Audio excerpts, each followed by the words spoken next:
My son humiliated me in front of 200 people by saying I did not even pay for his birthday cake.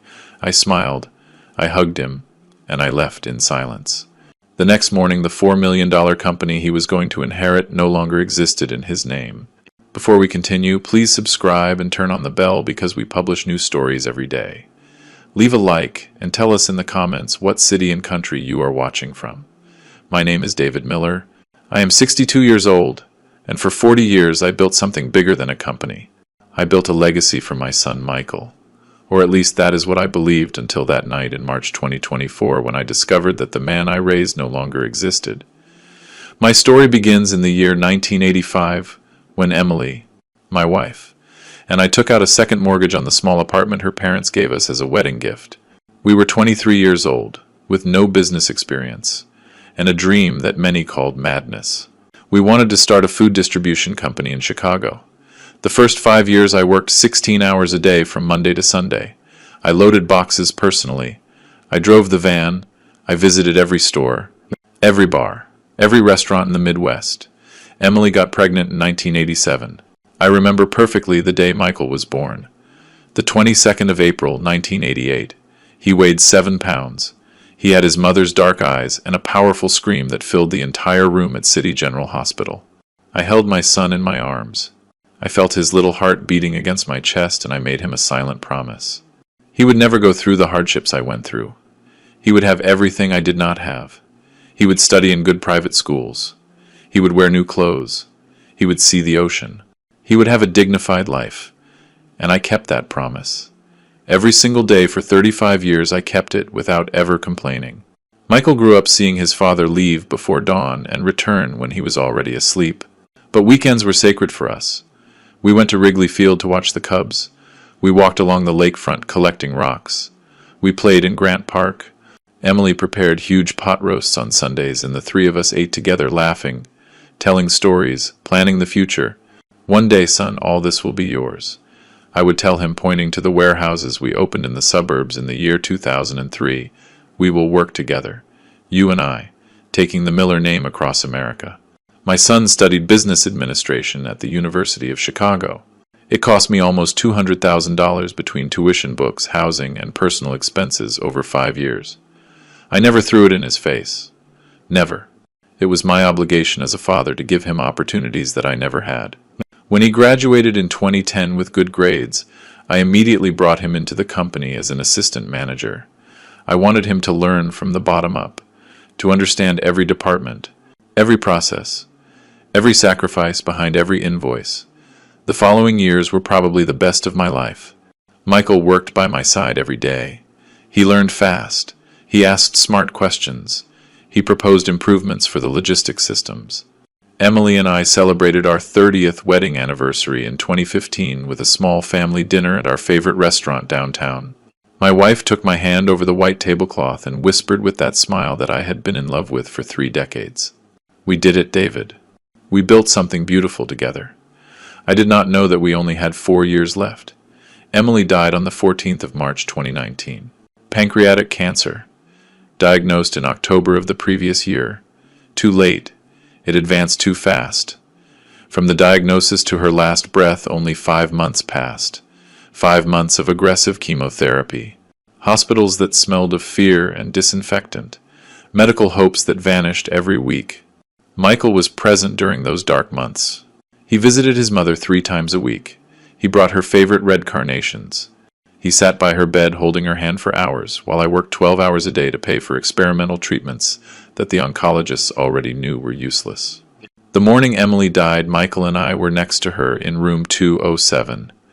My wife opened her eyes for the last time. She looked at both of us with that deep gaze that held all her love and smiled weakly. Take care of each other. Those were her last words, barely a whisper.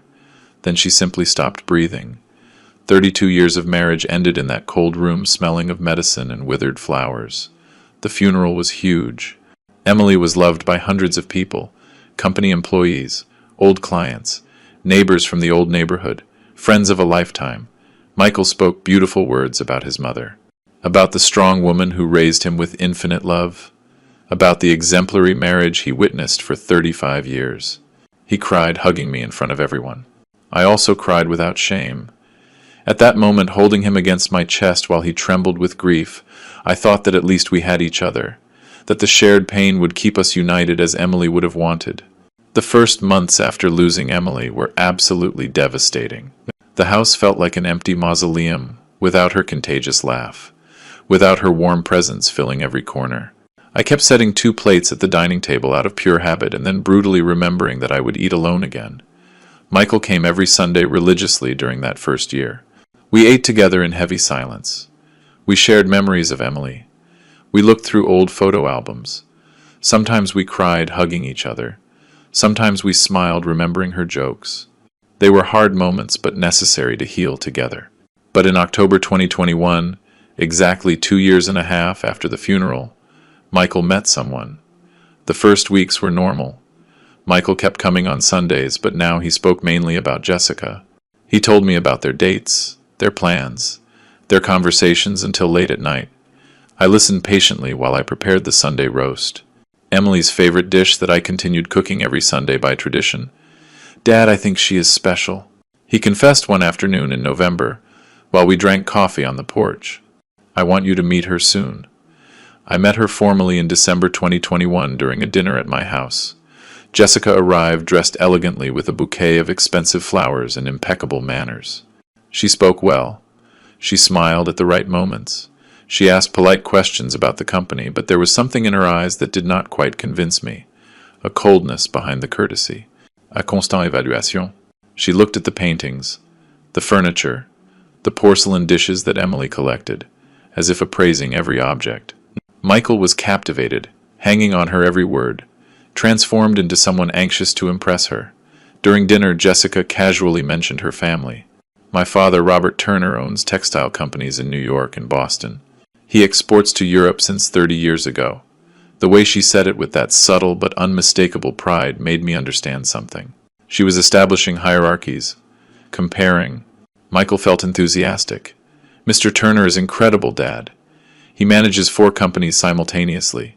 He travels constantly to Europe." I smiled politely, but discomfort settled in my stomach. January 2022 brought the first canceled Sunday. Michael called Saturday night. "Dad, sorry, but Jessica and I are going to spend the weekend in the Hamptons. Her cousins organized a family reunion." Understandable.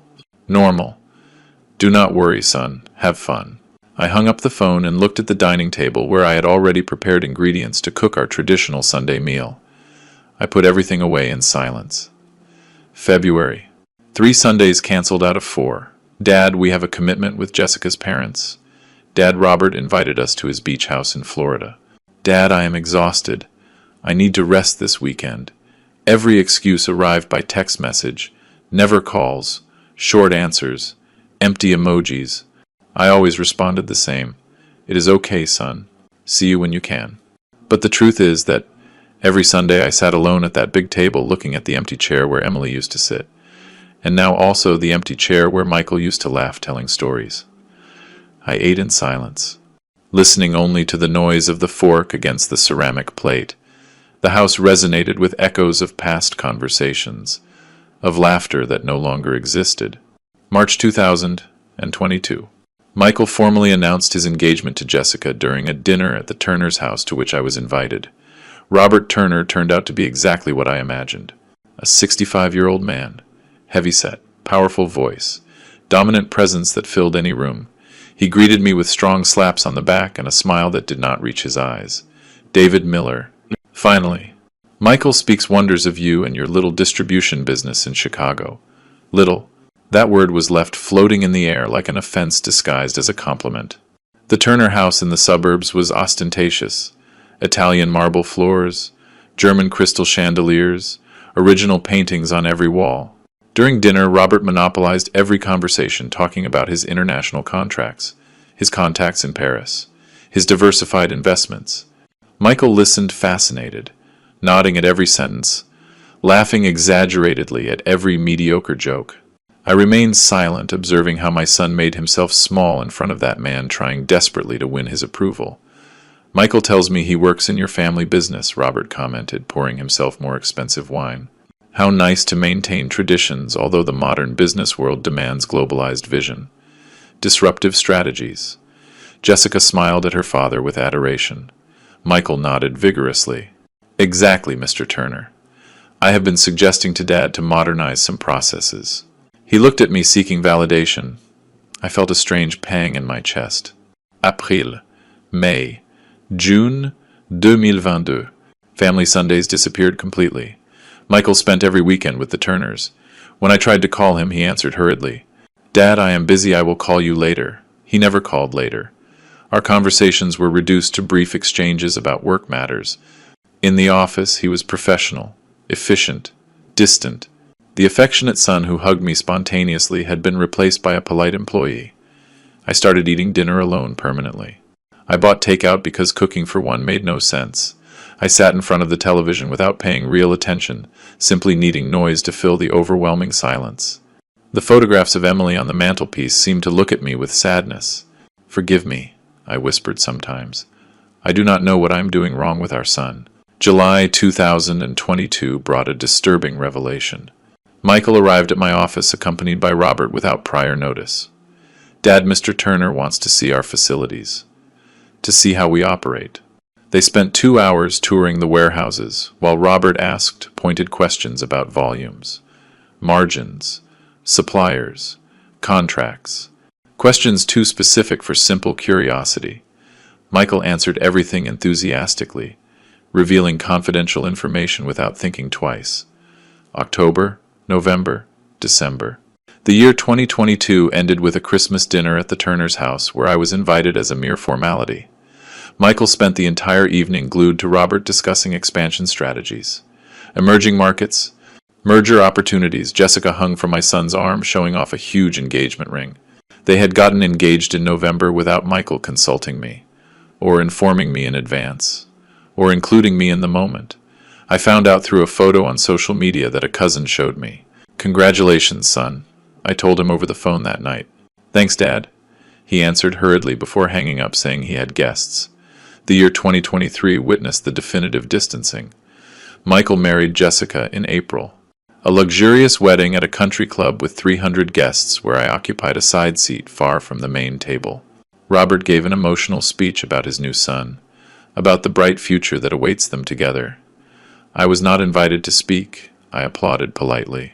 I smiled for the obligatory photos and drove back to the city alone, crying on the highway while remembering the boy I held in the hospital 35 years ago. The following months were a fog of loneliness. Michael visited the office. He worked efficiently but avoided personal conversations. Jessica never came to see my house. She never showed interest in her husband's family. Sundays became eternal days where I wandered through empty rooms, speaking to photographs of Emily apologizing for failing our son. And then came March 2024. On March 10th, I received a digital invitation via email. Birthday celebration of Michael Miller. Saturday, March 16th, 8 p.m.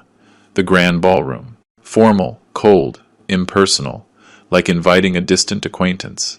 I called Michael immediately. Son, are you going to celebrate your birthday? I did not know anything. There was an awkward silence. Jessica organized everything, Dad. It is something big. Obviously, you are invited. Something big. Obviously. Words that sounded hollow.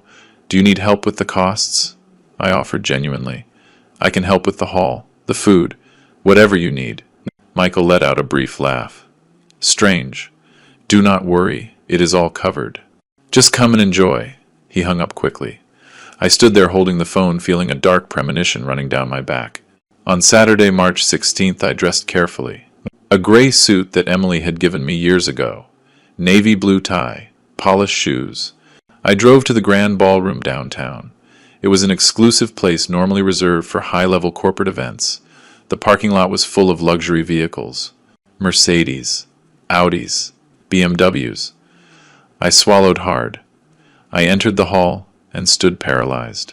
There were easily 200 people. Ostentatious decoration with gigantic floral arrangements.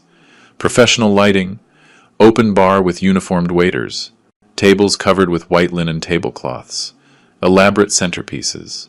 A huge screen projected photographs of Michael in a loop. Live music played by a jazz quartet. This had cost a fortune. Tens of thousands of dollars minimum. I looked for Michael. I found him surrounded by guests I recognized immediately. Robert's business partners, businessmen from New York, colleagues from the textile world. Very few familiar faces from my circle. Michael wore a very expensive Italian suit. He laughed loudly. He toasted with glasses of French champagne. Jessica shone by his side with a designer dress and dazzling jewelry. I approached slowly. "Happy birthday, son." Michael turned around. He saw me. His expression changed barely perceptibly. "Dad, you made it. Thanks for coming." A mechanical hug. Quick, without warmth. "This place is impressive," I commented, looking around. Michael smiled with pride. Robert insisted on doing something memorable. "Robert. Again, Robert. Let me introduce you to some people," he said, dragging me towards groups where he introduced me hurriedly before walking away. I spent 2 hours alone holding a glass of wine without drinking, observing my son shine among strangers. Nobody really spoke to me. I was the invisible father, the irrelevant old man in the corner. Robert dominated the room, slapping backs, telling stories, receiving attention. Michael gravitated constantly towards him, seeking his approval, his recognition. Then came the moment that would change everything forever. Michael went up to the small stage where the quartet was. He took the wireless microphone. The music stopped. All conversations halted. 200 pairs of eyes turned towards him. "Good evening, everyone," he began with his amplified voice resonating in the hall. "I want to thank each one of you for joining me on this special night." Polite applause. I smiled from my corner, hoping, perhaps naively, for some acknowledgement. "Especially," Michael continued, and my heart raced, anticipating his words. "I want to thank deeply my father-in-law, Robert Turner." He pointed towards Robert, who raised his glass with false modesty. Robert paid for absolutely everything for this incredible event. The hall, the food, the music, the flowers, everything. Because my father, he paused. He looked directly at me across the crowd. He did not even want to pay for the cake. Time stopped. Laughter. First nervous, then open. 200 people laughing, some looking at me with pity, others with contempt, the majority simply amused by the cruel joke. Robert smiled triumphantly. Jessica covered her mouth, pretending surprise. Michael kept holding the microphone, waiting for more reactions, enjoying his moment. For a few eternal seconds I could not move. My legs weighed tons. The air in the room became dense, unbreathable. I felt heat rising up my neck, burning in my cheeks. Tears threatened to flow, but something inside me, some vestige of ancient pride, refused to allow it. Not here, not in front of these people. I would not give that additional pleasure to Robert, who watched me with a victorious smile from his center table. So I did the only thing my battered dignity allowed me. I smiled. It was a forced smile, probably crooked, but a smile nonetheless. I left my glass on the nearest table with a trembling hand. I walked towards the stage, crossing the sea of guests who moved aside as if I were contagious. Every step required monumental effort. I walked up the steps. I approached Michael, who still held the microphone, looking satisfied. I hugged him. It was a cold hug, mechanical, lacking all affection.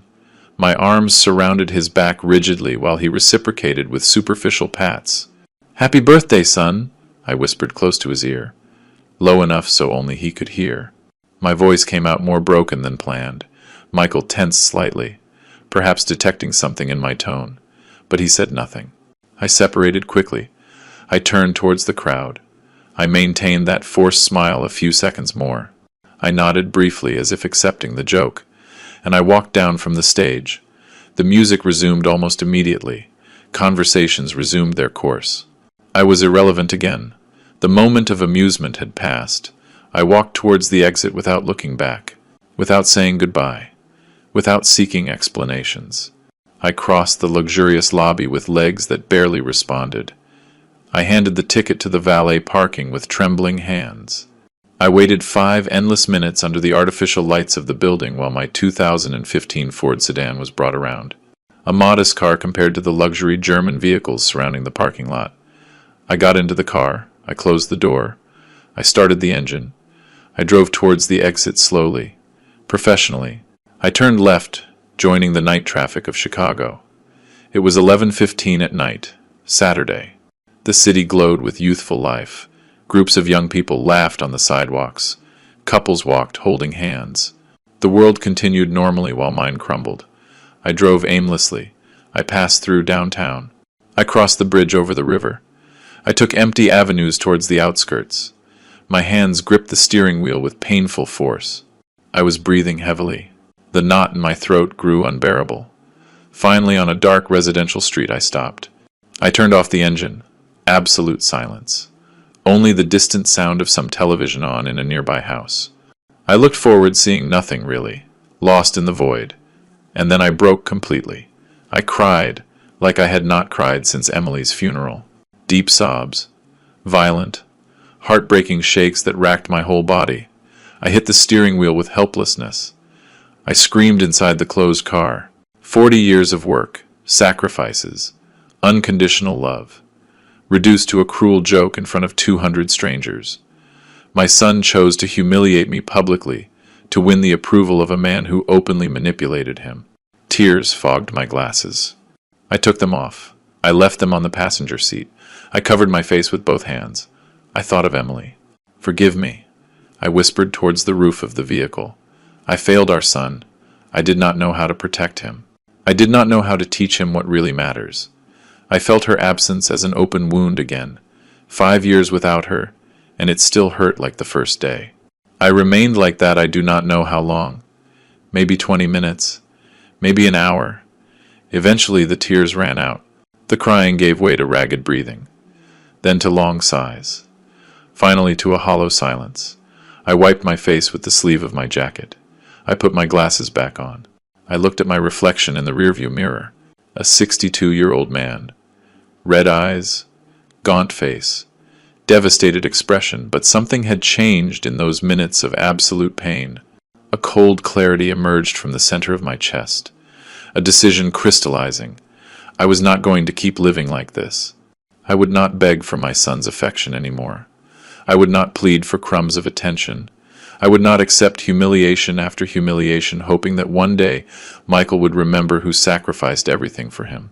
Emily would have wanted me to take care of myself, to respect myself, and that is what I would do. I started the engine again. I looked at the dashboard clock, 12:37 in the morning. I took my phone. I had 3 missed calls from Michael, probably worried about appearances, not about me, really. I ignored the notifications. Instead of answering, I looked for a specific contact in my agenda. Sarah Evans, lawyer specializing in commercial law and estates. She had worked with me years ago on the legal restructuring of the company. A brilliant woman, meticulous, discreet. I sent her a text message. "Sarah, I need to meet urgently on Monday. Confidential and delicate matter. Available first hour?" The answer arrived surprisingly fast for being midnight on a Saturday. "Good morning, David." "Sure, 8 in the morning at my office. Is everything okay?" "Soon everything will be okay," I replied. "Thanks." I finally drove home. The apartment where Emily and I lived for 30 years. Where we raised Michael. Where we shared thousands of meals, conversations, laughter, dreams. Now empty, except for memories and photographs. I entered without turning on lights. I went straight to my study. I turned on the desk lamp. I took out folders carefully filed for decades, company and corporation documents, business records, contracts, wills, powers of attorney. Everything perfectly organized as I always used to do. I passed the rest of that early morning reviewing every paper, every clause, every signature, taking notes, calculating, planning meticulously. I finally replied to Michael at 9. "I am fine. Needed fresh air. We will talk later." Nothing more. Dry. Distant. Like he had been with me for 3 years. On Monday, March 18th, I arrived at Sarah Evans's office punctually at 8. Her office was in the financial district, 3rd floor of a restored historic building. Sarah received me personally, observing me with that professional look that evaluates instantly. She was 48, brown hair pulled back impeccably, pearl gray suit, serious but warm expression. "David, sit down. You look terrible," she said frankly, closing the door of her private office. "Coffee?" Water? Coffee, please? She sat in front of me, crossed her hands over the dark mahogany desk. Tell me what is happening. I told her everything, from Emily's death to Jessica, Robert, the progressive distancing, and finally the public humiliation on Saturday. Sarah listened without interrupting, taking notes occasionally in her leather notebook. When I finished, she remained silent for a few moments, processing the information. I understand perfectly your pain, David. She began finally with a professional but understanding voice. But I need you to be brutally honest with me. What exactly do you want to achieve? The question caught me off guard. I want to protect myself. Protect what I built. Not allow Robert to use my son to absorb my company. Sarah nodded slowly. Are you willing to take drastic decisions that will permanently change your relationship with Michael? I looked out the window towards the street where anonymous people walked hurriedly towards their jobs. I thought of Emily, of the promises I made her, of the son I lost gradually. There is no relationship left to preserve, Sarah. He chose his path. Then let us act quickly, she replied, opening her laptop. First, I need full access to all the legal documentation of your company. Corporate structure, shares, powers granted, current wills, everything. Second, I want you this week to discreetly look for any suspicious document on Michael's desk. Preliminary contracts, agreements, correspondence with Robert. I need to know exactly what they are planning. I left that meeting with renewed purpose. Sarah had awakened something in me. Business survival instinct. For 40 years, I built that distributor from scratch. I would not allow it to be absorbed through family manipulation. That afternoon, Monday, I arrived at the office after 6 when most of the staff had left. Michael was still working in his office. I knocked on his door. Come in, he replied without looking up from his computer. I entered. Son, about Saturday. He finally looked at me. Guilty expression, but defensive. Dad, it was just a joke. I did not think you would take it so badly. A joke? He reduced my public humiliation to a joke. Michael, that joke humiliated me in front of 200 people, I said calmly, controlling my rage. But I did not come to discuss that. I came to ask you, are you happy working here? He seemed confused by the change of subject. Of course, Dad. Why do you ask? Simple curiosity. Lately you seem distant, uninterested. Maybe you prefer to explore other opportunities. He tensed visibly. No, not at all. This company is my future. You know that. Your future. Not our future. His future. I am glad to hear it.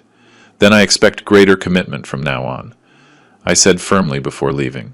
I needed him to believe that everything continued normally while I investigated discreetly. The next day, Tuesday, I took advantage of Michael going to an external meeting with clients. I entered his office with the master key that I, as the owner, possessed.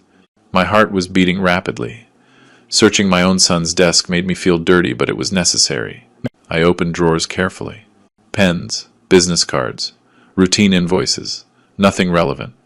I checked his filing cabinet, standard contracts, monthly reports.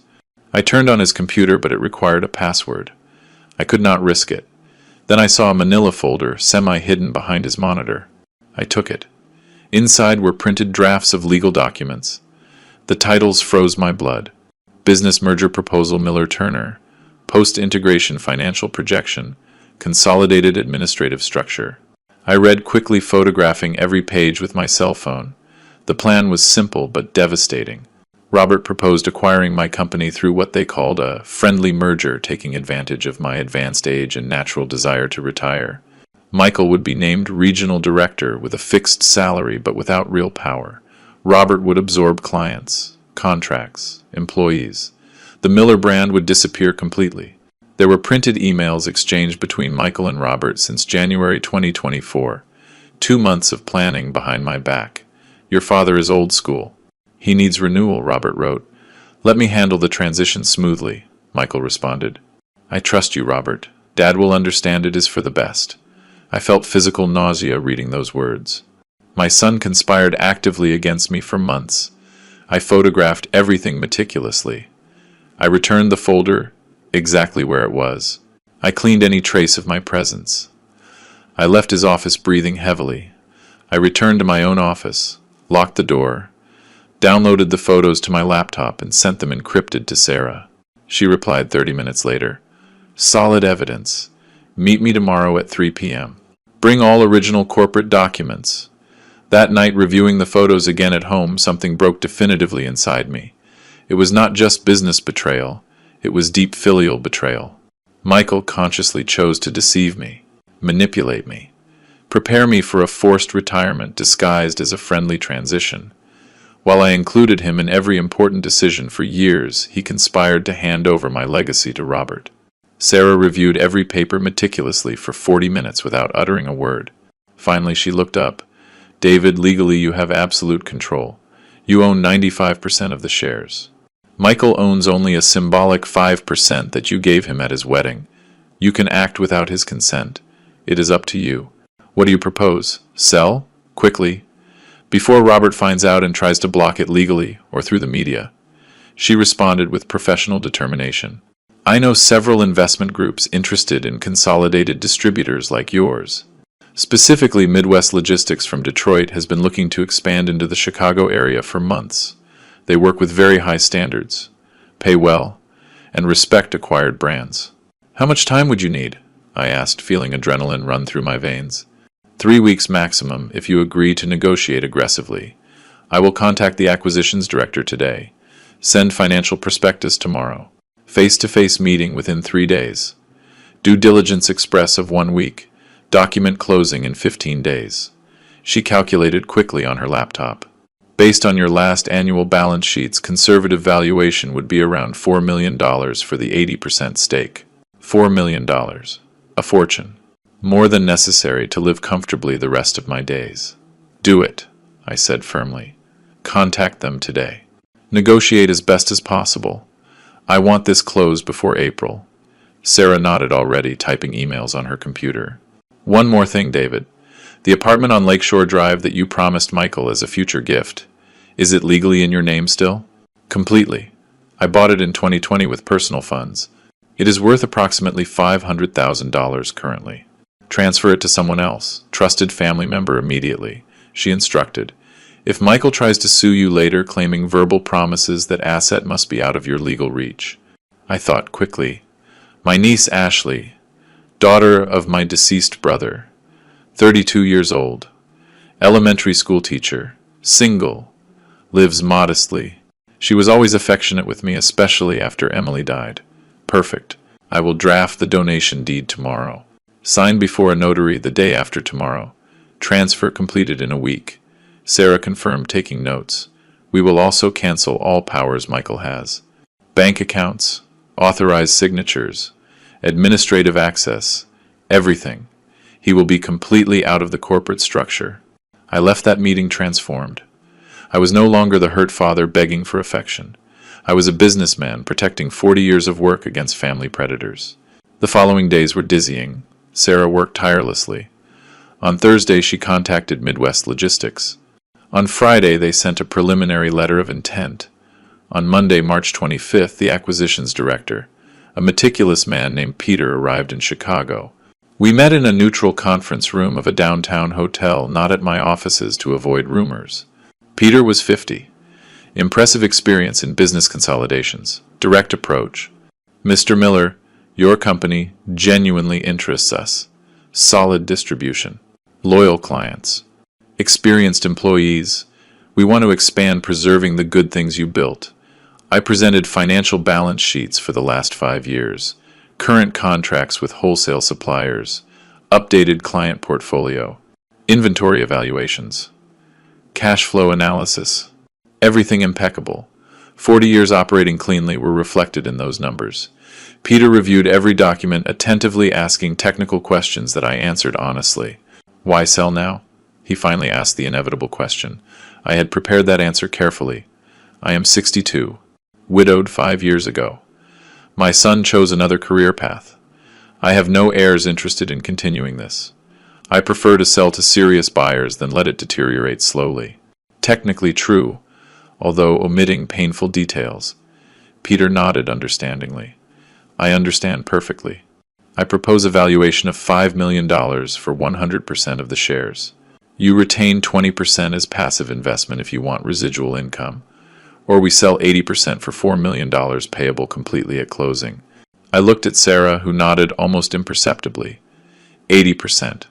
One single payment. No future participation, I replied. We closed the preliminary agreement that same afternoon.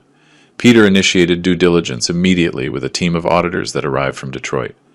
For a week, they reviewed absolutely everything: account books, tax returns, labor contracts, property titles of warehouses, health records, operating licenses. They found 0 irregularities, 40 years of honest and transparent management. Michael suspected nothing. I continued arriving at the office normally, supervising routine operations, maintaining appearances. The auditors worked discreetly in the file room, introducing themselves as operational efficiency consultants. My son was too busy planning with Robert to notice details. On Friday, April 5th, Sarah called me. Everything ready. Document closing scheduled for Monday, April 8th. 10 a.m. Law office on State Street. Bring identification and prepare to sign a lot. My hand trembled slightly holding the phone. It was real. It was happening. That weekend was surreal. I walked through my house touching furniture Emily chose, looking at photos of Michael as a child, remembering decades of family life. I did not feel regret. I felt anticipated liberation. On Saturday, I visited my niece Ashley. She lives in a nearby suburb. Small but cozy apartment. I explained everything honestly. Michael's betrayal, my decision to sell, the apartment I would transfer to her name. Ashley cried, hugging me. Uncle David, I am so sorry for what Michael did to you. You do not deserve that pain. That is why I need to protect myself, Ashley. That apartment is worth $500,000. It will be legally yours, but I trust you will never use it against me. Never, Uncle. Never, she promised solemnly. Monday, April 8th, 10 a.m., elegant law office in downtown Chicago. Sarah waited for me along with Peter and the legal team of Midwest Logistics. We signed for 2 hours. Sale and purchase deeds, share transfers, revoked powers, liability releases. My signature appeared hundreds of times on official documents. I drove straight home. I turned off my cell phone. I needed silence before the inevitable storm. Meanwhile, as I learned later from loyal employees, Michael arrived at the office at approximately 2:30 in the afternoon. He found the parking lot full of unknown vehicles. He entered the building confused. The receptionist Linda, who had been working with me for 20 years, stopped him nervously. Mr. Michael, there are new people in management. They say they are the new owners. Michael paled instantly. He ran up the stairs towards his office. He found the door locked. Inside, 2 men in suits were reviewing files. He knocked furiously. A man of about 40 opened. Yes? How can I help you? This is my office. Who are you? Michael demanded with an altered voice. We are representatives of Midwest Logistics, new majority owners as of today. You are Michael Miller, the owner's son. The man consulted a digital tablet. Michael Miller. Here it is. Operations manager until today. Your employment contract has been terminated effective immediately. You have until 5 p.m. to collect personal belongings. Security will accompany you. Michael recoiled as if he had received a physical blow. This is impossible. My father would not do this. You must be mistaken. He ran towards my office on the 3rd floor. The door was also locked. He knocked desperately. Nobody answered. He went down looking for Linda. Where is my father? Linda had tears in her eyes. I do not know, Mr. Michael. I only know that this morning these gentlemen arrived with official documents saying they bought the company. Mr. David has not come today. Michael took out his phone, trembling. He dialed my number. Voicemail. Dad, answer. Please. What is going on? He dialed again. Voicemail again. Voicemail. During the next 4 hours, he called 29 times exactly. He left increasingly desperate messages that I listened to days later. Message 1, 2:40 p.m. Dad, there are people saying you sold the company. Tell me it is a mistake. Message 5, 3:10 p.m. Dad, answer. This cannot be happening. You sold without telling me anything? Message 12, 4:05 p.m. Dad, please, I need to talk to you. I am scared. Call me. Message 2:2, 5:30 p.m. Dad, forgive me. Forgive me for Saturday. Forgive me for everything. But do not do this to me. I am your son. Message 29. 6:40 p.m. I do not know what to say anymore. Just call me when you can. But I did not call. Not that night. Michael, desperate, contacted Robert. They met at a coffee shop near the offices at 7 in the evening. As a waiter I knew told me later, Robert arrived visibly furious. How did you let this happen? He shouted at him as soon as they sat down. I do not know. Dad never mentioned anything. There were never signs, Michael replied with a broken voice. Signs? You humiliated your father publicly and you did not even have the decency to watch him afterwards. Robert spat with contempt. That old man played us masterfully. He sold while we were planning the merger. Now we have nothing. 3 months of work lost. Michael tried to defend himself. Robert, can we talk to him? Convince him to reverse it? Do not be naive. That sale is closed legally. Your father is not stupid. He hired good lawyers. Robert stood up abruptly. I thought you were smarter, Michael. I thought you knew how to handle your father. I was wrong about you. He left $20 on the table and left the cafe without looking back. Michael remained sitting alone, holding his head with both hands. When he arrived home that night, Jessica was waiting for him. She had heard rumors. The business world is small. News travels fast. Is it true? She asked with an icy voice as soon as Michael entered. Your father sold the company you were going to inherit. Michael nodded miserably. He sold 80%. I have no job anymore. There is no future inheritance. The silence that followed was crushing. Jessica walked towards the window looking at the night city. My father invested a lot of time in you thinking you had a solid business future. Expenses on that ridiculous party to impress contacts. Introductions to important partners. And it turns out your father is smarter than all of us together. She turned, looking at him with calculated coldness. What do you have now, Michael? What do you offer me? I have savings. I will look for another job. I am an experienced manager. He tried to defend himself weakly. Jessica let out a bitter laugh. Manager who just got fired by the new owners. That reputation will follow you. Everyone will know you lost the family business for being an idiot. Her words were knives. I need time to think about what to do with this marriage, she added finally before locking herself in the bedroom. Michael spent that night on the living room sofa, looking at the ceiling, replaying every wrong decision. The public humiliation on Saturday. The canceled Sundays. The secret conversations with Robert. The merger plans made behind his father's back. Everything led him to this devastating moment. On Tuesday, April 9th, he tried to locate me physically. He went to my house. He knocked on the door for 20 minutes. I did not open. I was inside listening to him, but without moving. Dad, I know you are there. Your car is in the garage. Please open. We need to talk. He shouted from the hallway.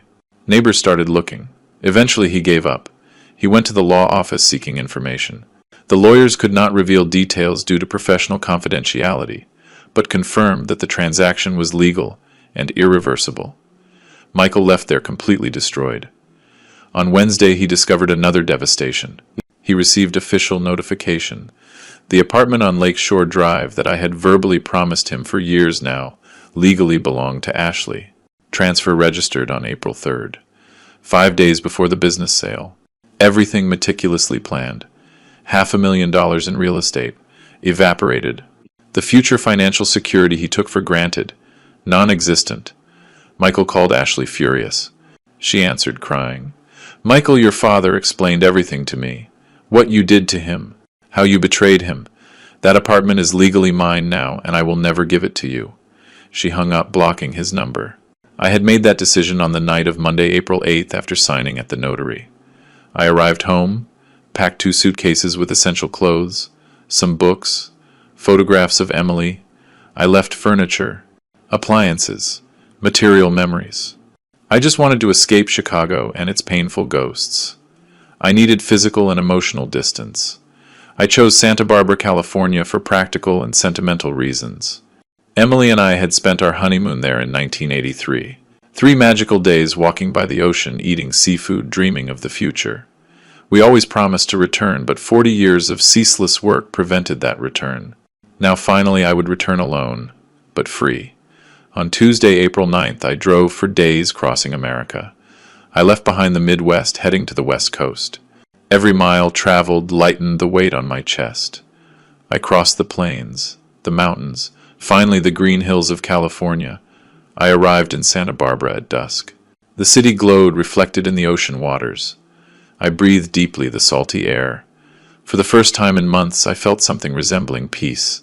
I stayed initially in a modest hotel. For 2 weeks, I looked for permanent housing.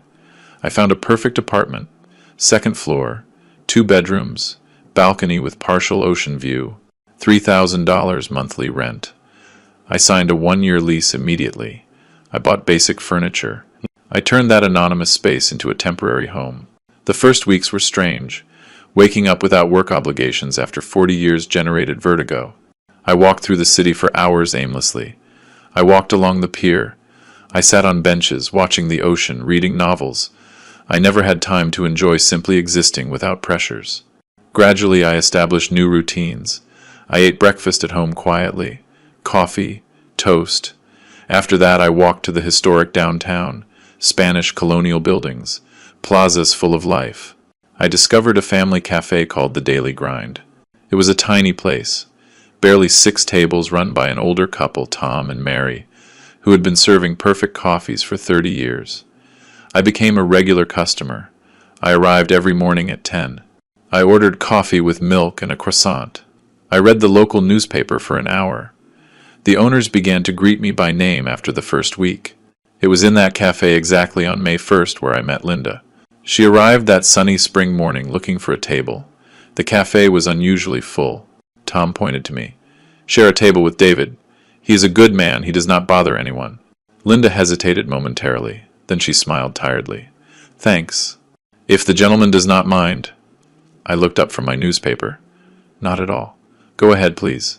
She sat in front of me. A woman of approximately 58 years.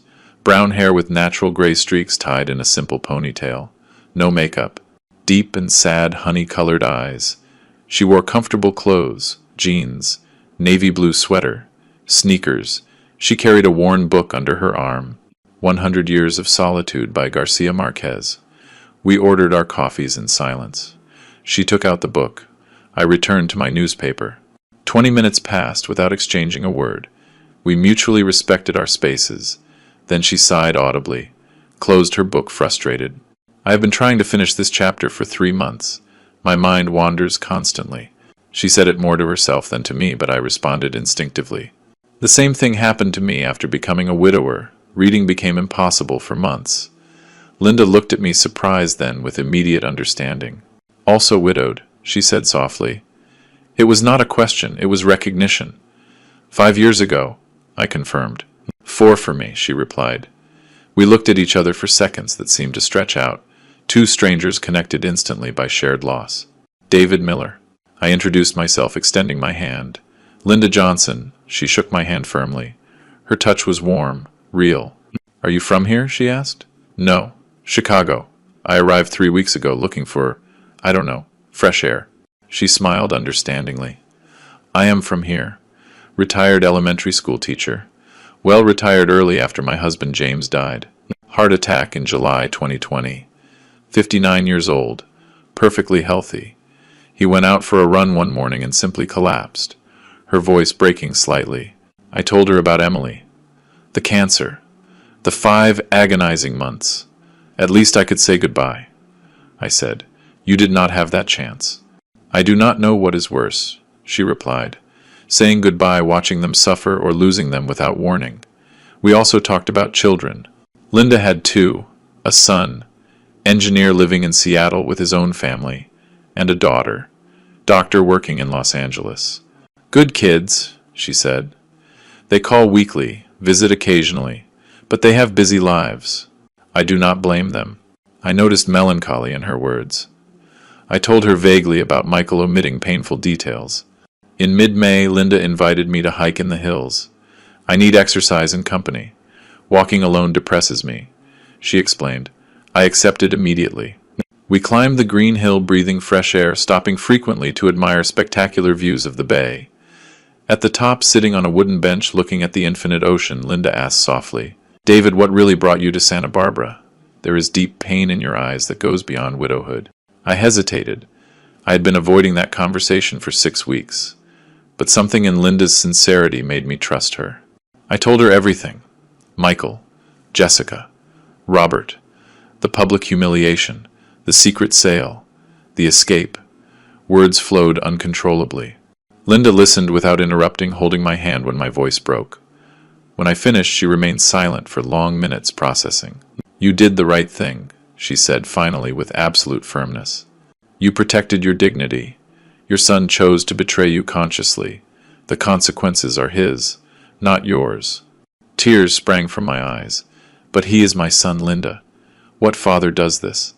"A father who respects himself," she replied. "Emily would want to see you happy, not begging for crumbs of affection." Those words released something inside me. I cried openly while Linda hugged me. After 40 years holding everything together, finally I allowed myself to collapse in the arms of someone who genuinely understood. June came transforming us. Linda and I were inseparable. We had breakfast together, walked daily, attended small concerts, cooked simple dinners in my apartment or hers. It was not passionate, youthful romance. It was mature companionship based on mutual respect and shared experiences of loss. One afternoon in mid-June, exactly the 17th, my doorbell rang unexpectedly. It was 6 in the evening. Linda was with me. We had cooked fish for dinner. I looked at the intercom, confused. "Who could it be?" I murmured. I pressed the button. "Yes." Silence. Then a broken voice. Unmistakable. "Dad, it is Michael." My heart stopped. Linda looked at me alarmed. "Do you want me to go?" she whispered. I shook my head. "Stay, please." I breathed deeply. "Come up," I said, pressing the button that unlocked the main door. 2 eternal minutes later, they knocked on my door. I opened slowly. Michael was in front of me. Unrecognizable. He had easily lost 20 pounds. Deep circles under his eyes, unkempt beard, wrinkled clothes, devastated expression. He seemed to have aged 10 years and 2 months. "Dad," he whispered with a broken voice. His eyes filled immediately with tears. He tried to hug me. I took a step back instinctively. "Come in," I said coldly. Michael entered, looking around the modest apartment. Then he noticed Linda observing from the kitchen. "She is Linda." "Linda, my son Michael." Both nodded awkwardly. "How did you find me?" I asked with a controlled voice. Michael swallowed hard. "I hired a private investigator. It cost me 6 weeks to locate you." "Dad, I need to talk to you. I need to explain." "There is nothing to explain," I interrupted. "Everything is perfectly clear. Now tell me what you want." "Sorry," said Michael, falling apart. He literally knelt in front of me, sobbing. "Forgive me, Dad. I was an idiot, a terrible son. Robert manipulated me. Jessica blinded me. But that does not justify anything. I betrayed you. I humiliated you. I lost everything important to impress people who were worth nothing." His words came out broken between violent sobs. I looked at my son kneeling, destroyed, begging. Part of me wanted to hug him, forgive him, restore what was lost. But another part, stronger, remembered every lonely Sunday, every empty excuse, every moment where he chose Robert over me. I remembered 200 faces laughing while he humiliated me publicly. "Michael, get up," I ordered firmly. He obeyed, trembling. I looked him directly in his red eyes. "You lost the right to call me Dad when you abandoned me after your mother died. For 5 years I needed you. I called you. I invited you. I cooked for 2, waiting for you Sunday after Sunday. Do you know how many times you appeared? 3 times in 2 years. 3 miserable times." I know," he moaned. "I was selfish. I was blinded by ambition." I interrupted. "You chose to impress Robert while I ate alone every damn weekend looking at your mother's empty chair. Now you come here seeking what exactly? Forgiveness? Money? Restoration of inheritance?" "I just want you back," he cried. "I lost everything, Dad. The company, the apartment. Jessica left me 3 weeks ago. Robert does not speak to me. I am working as a junior manager in a logistics company earning minimum wage. I live alone in a rented apartment. But none of that matters. The only thing that matters is that I lost my father for being an idiot. You did not lose your father, I said with a calm but firm voice. You abandoned your father. There is a substantial difference. I looked for you tirelessly for years. You ignored me systematically. The consequences of your actions are yours exclusively. Live with them. Linda watched silently from the kitchen, tears running down her cheeks. Is there no chance to fix this? Michael pleaded desperately. None? I looked at him for a long time.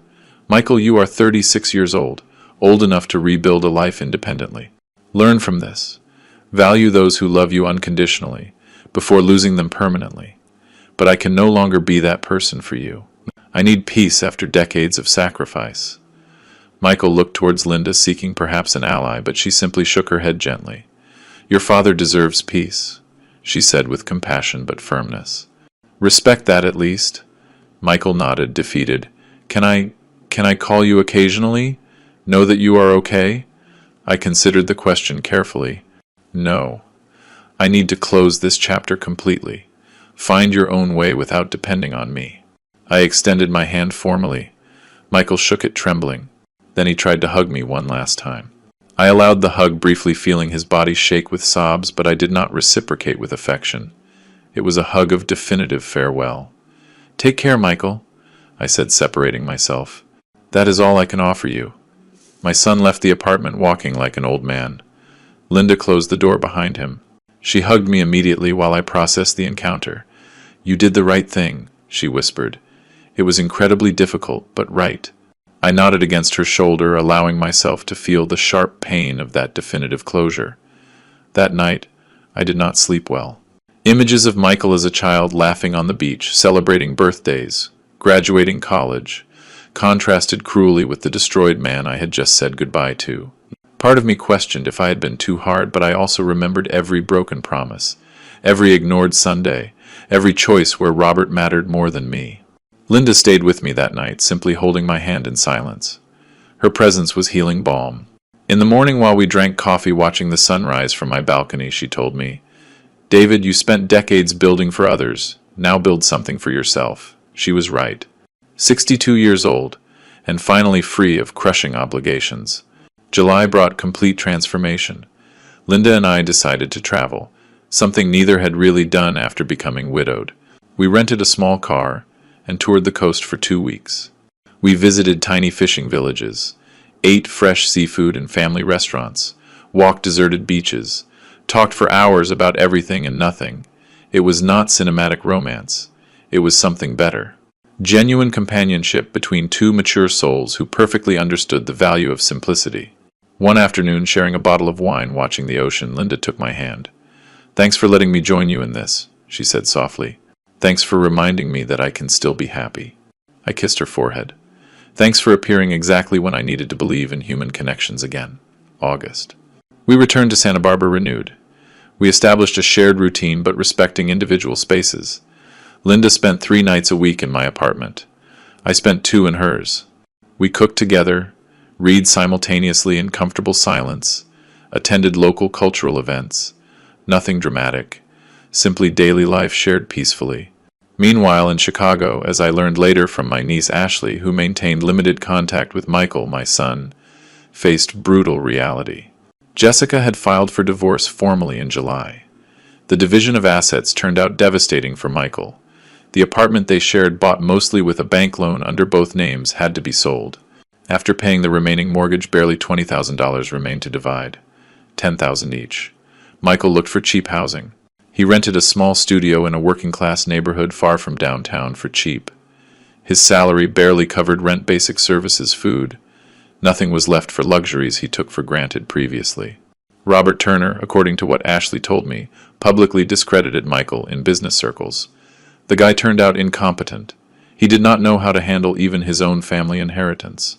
Robert commented in meetings. That damaged reputation followed Michael.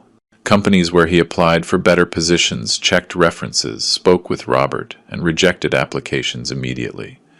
Michael was trapped in a mediocre job without real possibilities of promotion. His boss, general manager of a logistics company, treated him condescendingly. Miller, I thought you came from a successful business family. What happened? He joked cruelly in front of colleagues. Michael endured daily humiliations out of absolute economic necessity. September 2024.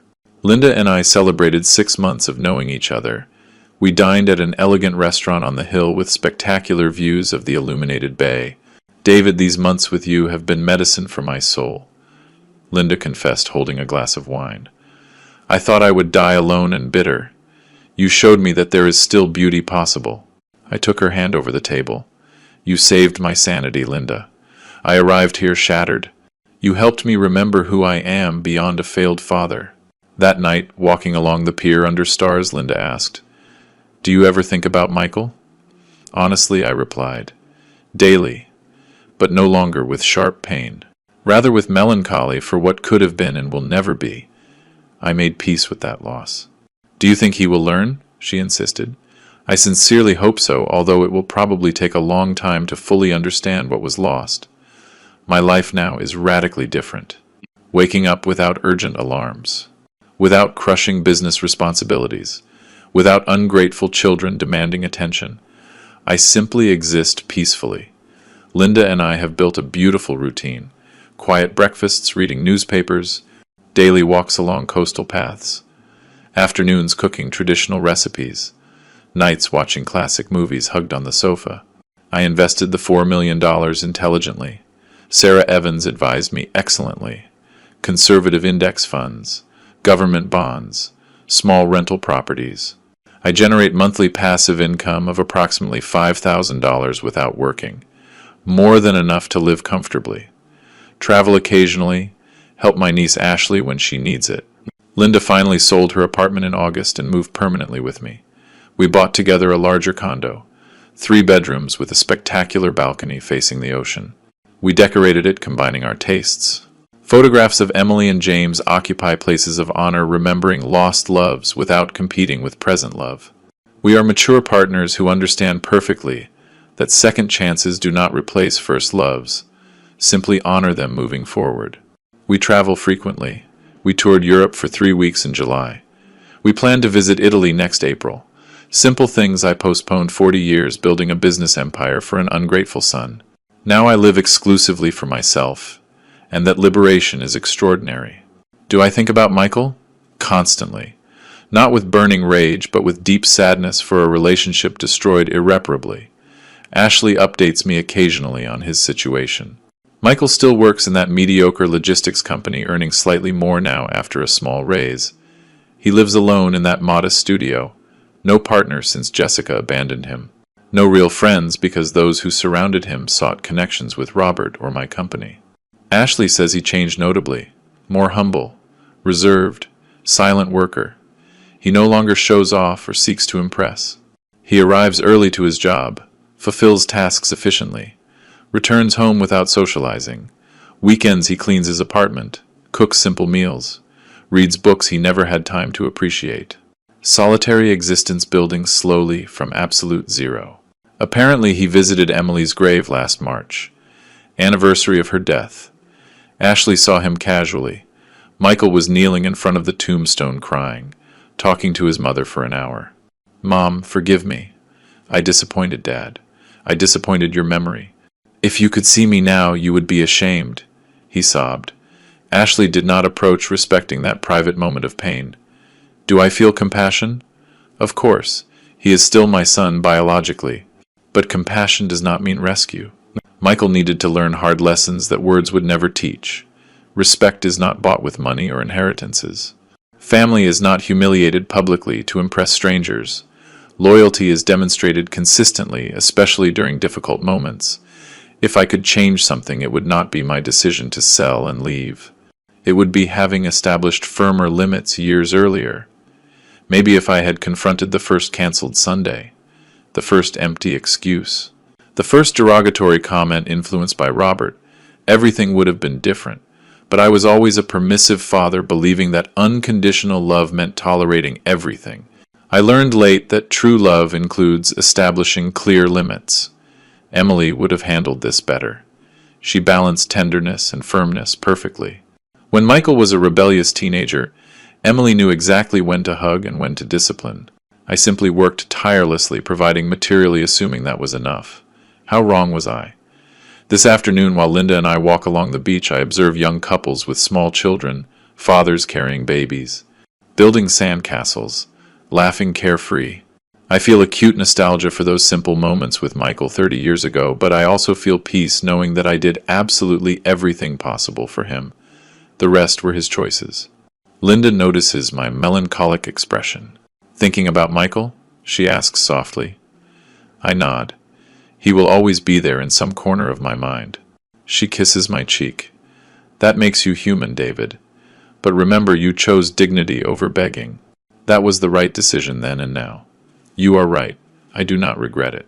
If Michael appeared tomorrow, having genuinely learned, having changed deeply, maybe we would talk civilly, but I will never restore what was lost. That trust, that unconditional father-son love died that night in March, along with my illusion of an ideal family. Now I have something different, but valuable. Inner peace, loving company with Linda, financial freedom, unlimited time to enjoy simplicities. At my 63 years, finally I live for myself. And although the price was devastatingly high, it was absolutely worth every tear shed. The story of Michael and me ends here, not with cinematic reconciliation or magical forgiveness. It ends with a father choosing self-respect over manipulative guilt, with a son learning brutal lessons about permanent consequences, with both living separate lives carrying different weights of the same relational failure. If someone hears this story, I hope it teaches this. Value unconditionally those who genuinely love you. Never sacrifice real family to impress strangers, and remember always that personal dignity is not negotiable, not even for blood ties. If you like this story, support us with a like, subscribe to the channel, and leave us your opinions in the comments. To listen to the next story, click on the box that appears on the left. Thanks for joining us.